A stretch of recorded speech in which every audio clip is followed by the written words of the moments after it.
Hudson stated, quote, "I'm going to keep doing what I'm doing.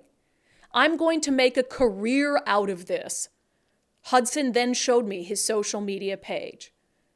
That is the interaction that a 20-year-old had with a police officer who just pulled him over for going 107 in a 25-mile-per-hour zone. This segment is brought to you by Eastside Weight Loss Clinic. Some patients, like me, can lose 20 to 30 pounds in a month or two. Schedule your free 15-minute consultation today at eastsideweightlossclinic.com. I've said that I think there's a few factors at play here.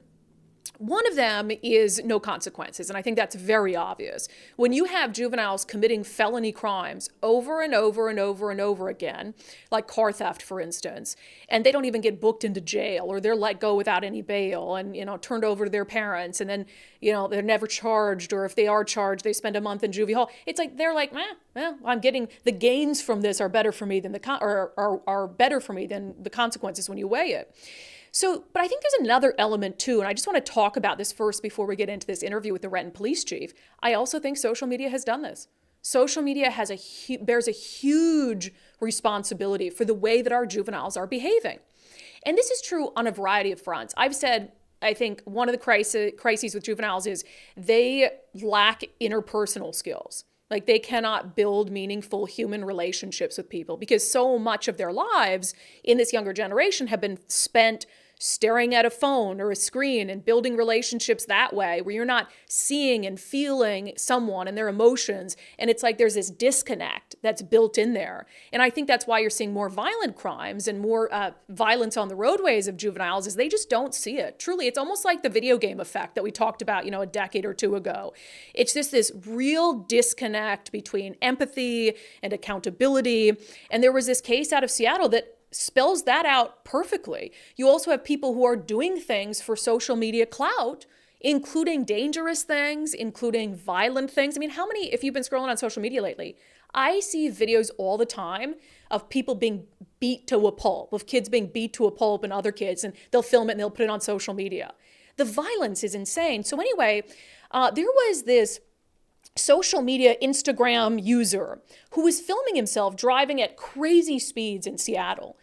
And then posting it on social media. And so he was recently caught. It says, this is from Como News, city attorney charges Instagram user who filmed himself driving 107 miles an hour through Seattle. We're talking about on 4th Avenue, not the interstate. 107 miles an hour on 4th Avenue.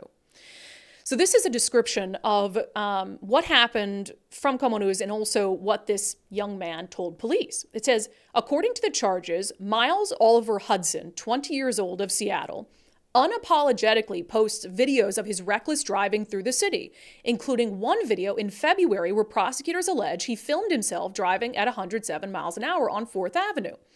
Quote, and this is from investigators. On this page, there were photos of what appeared to be the exact same vehicle that Hudson owns. It had the same vinyl wrap in the same color, with the same wide body kit and the same tiger stripe Hellcat logos. So they're like, we know that this is him. We know it's not just him posting videos like that are from somewhere else ripped off on the internet. No, this is his car. He's posting videos of him speeding. So it says, Seattle police stopped Hudson last week for speeding near 4th Avenue and Yesler Street. Quote, I asked Hudson why he didn't just go to a racetrack to utilize his vehicle there. He stated that he had almost 700,000 followers on his social media, and that the amount of money he makes on filming his videos of him in his vehicle on the street has paid for the car. Hudson stated, quote, I'm going to keep doing what I'm doing. I'm going to make a career out of this. Hudson then showed me his social media page. That is the interaction that a 20-year-old had with a police officer who just pulled him over for going 107 in a 25-mile-per-hour zone. I'm going to keep doing this, he says. Posting these videos and the attention I get from that has paid for this car. He's not only completely lacks concern about the law enforcement consequences, but also presumably about the fact that he could very, very easily kill someone doing what he's doing. We just had the story out of Renton last week where you had an 18-year-old who was going, I want to say 100, I don't remember if they came up with the exact speed he was traveling, hit a car full of a homeschool group, killed a woman and 3 kids inside. They don't understand that there are consequences for their behavior, and social media rewards them for it.